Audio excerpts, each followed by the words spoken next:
সবাই আসছো ওখানে? আড্ডা হচ্ছে? না বন্ধু, আমি আর আসবো না, তোমরাই আড্ডা দাও। আচ্ছা আচ্ছা, ঠিক আছে বন্ধু। কি হয়েছে?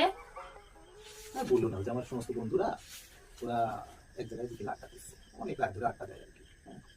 প্রতিদিন এটা করতে হবে, এটা চলতেই থাকবে। তাদের বউরা কিছু বলে না? কি বলবে, ওদের বউরা তো আসলে আপার ক্লাসে, ওদের কাছে এটা কিছু মনে হয় না, এটা তাই তোমার বন্ধুর বউরা অনেক আপার ক্লাস? হ্যাঁ, ওরা অনেক আপডেট, অনেক আপার ক্লাস, এটা কিছু মনেই করে না। হ্যাঁ তাই? হ্যাঁ। আচ্ছা, তুমি এক্ষুনি বেরো, এক্ষুনি আড্ডা দিতে যাও। যতক্ষণ পর্যন্ত তোমার বন্ধুরা বাইরে আড্ডা দেবে তুমি তার 1 মিনিট আগে বাসায় ঢুকবে না, ঠিক আছে? দেখি আমি আপার ক্লাস হতে পারি কিনা। তোমার বউরা বেশি আপার ক্লাস না আমি বেশি আপার ক্লাস? যাও, বেরো। হ্যাঁ বন্ধু, বন্ধু আমি আসছি আসছি আসছি।